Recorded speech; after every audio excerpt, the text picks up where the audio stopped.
It's something of an annual tradition, a spring chat with Phillies play-by-play voice Tom McCarthy. And here he is. T-Mac, how goes it? Chet, it's going great. Yeah, it's been great to be down here. Tom, no World Baseball Classic this year. A healthy Bryce Harper from the get-go. No contract worries for the two top-of-the-rotation starters. What does that all mean for the vibe down there in Clearwater? Well, I think it's comfort more than anything else, Chet. I mean, that's the biggest thing that we're seeing with this club right now is that there's not many pieces that have to be put together in order for this team to get rolling once the season gets underway. And I think the fact that Aaron was re-signed in this offseason and Zach was just re-signed over the last week or so, that's a big deal. And I also agree with you. I think that the World Baseball Classic, I think it burdened a lot of teams. And I think ours was sort of subtle. I don't think it was anything that major, but I do think it was subtle. And I think the fact that we don't have to worry about any of that stuff, I think that's a really big deal. Well, most of us do feel pretty good now about Wheeler and Nola. They're at the top of the rotation, going out there every fifth day. But what about the rest of the five? As of this moment, I guess it is Ranger Suarez, Taijuan Walker, Christopher Sanchez. You feel good about those three, or might they still need another piece to throw in there? You know, it's a great question. I feel great about Ranger. I really do. And I think he's going to have a very good year. He's come in even better shape than he was before. I haven't seen him throw except for the side sessions, but I'm really not worried about him right now.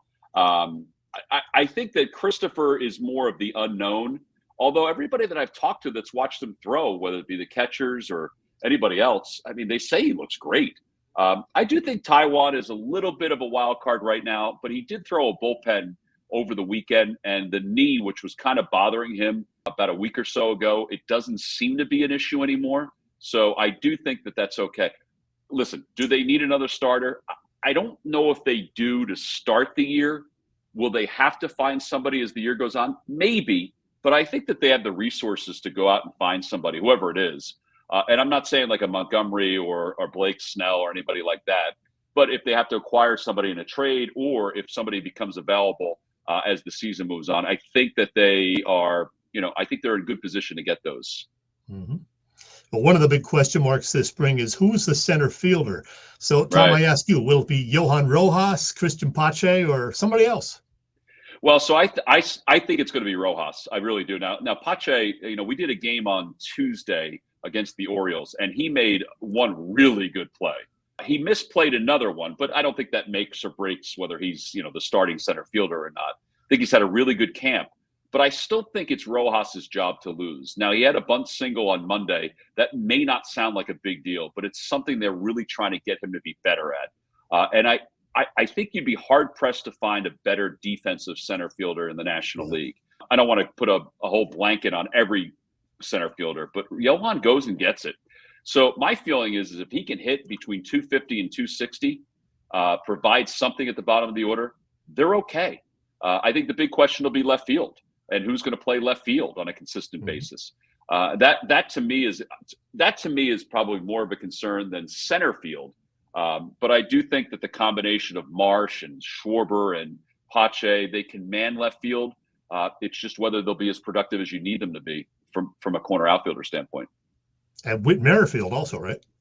And Whit Merrifield, yeah. I forgot about Whit. He's been all over the diamond. But yeah, I think he's going to have a huge role as one of the right-handed bats playing left field. I think he's going to play left. I think he's going to play second. I think he's going to play third. He'll probably even slide in at first base or shortstop from time to time. But yeah, I think he was a really good pickup.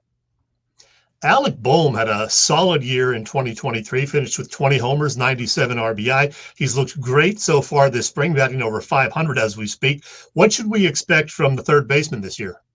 I think he's going to take the next step, whatever that next step is. I think, it's funny, Ruben and I were talking about this. He's just comfortable in his skin right now. He's actually, he and Bryson Stott are at sort of the same level of that comfort. Bryson, if you recall last year at this time, we didn't know if Bryson was going to be the everyday second baseman. Yeah. But I think both of these guys had such good years. I think the veterans really take care of them. I think our manager takes care of young players really well. So I think both of them are in a very comfortable spot. To me, last year there may have been a question about Alec and even Bryson. I don't think there's any question anymore. I think he's ready to take that next step, whatever that is, to be an all-star at third base. Mm-hmm.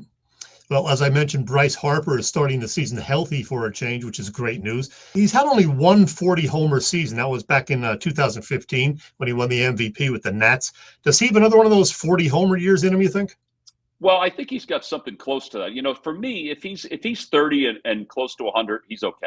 So, but if it's 40, which I do think that he has it in him, because think about what he did last year in a very short period of time. I mean, he won the Silver Slugger Award. He was on pace to have between 35 and 40 home runs if he had played a full season. So I think that knowing he's playing first base, knowing he's healthy, I do think that's going to go a long way. I think he's going to win a Gold Glove at first base. I really do. It may not be this year, although it could be, but I think he's going to win a Gold Glove at first base. And believe me, did I think he would stay out in the outfield for at least 1 or 2 more years? I did.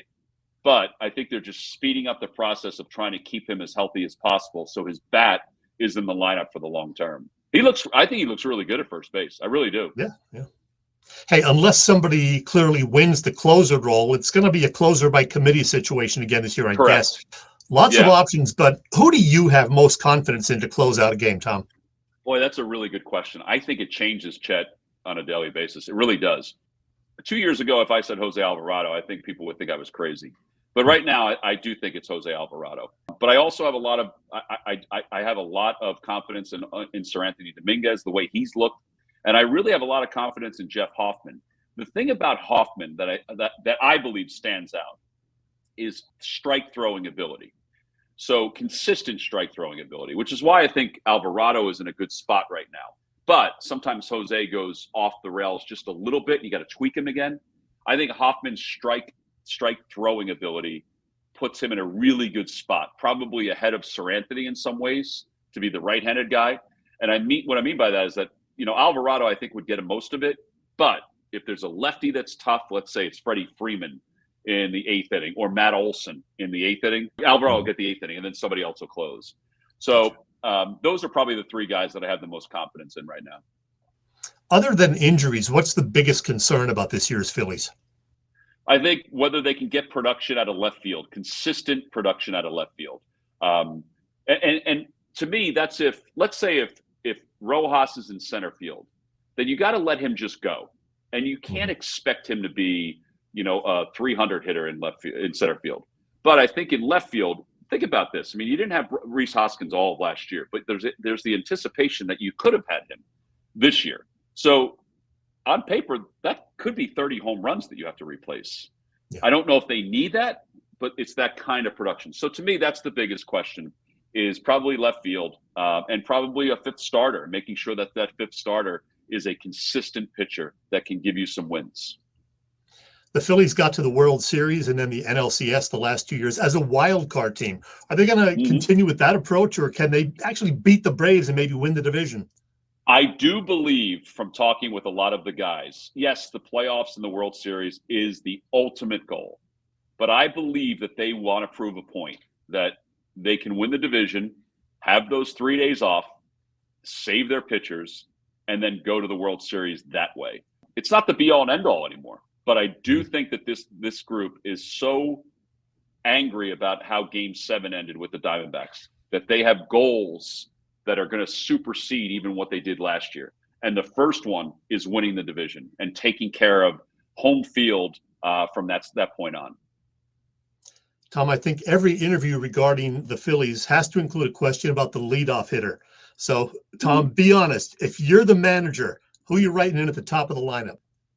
I'm writing Schwarber in. I'm sold on it. And believe me, I know it could change. I know he's not having a great spring. He struck out a couple of times on Tuesday.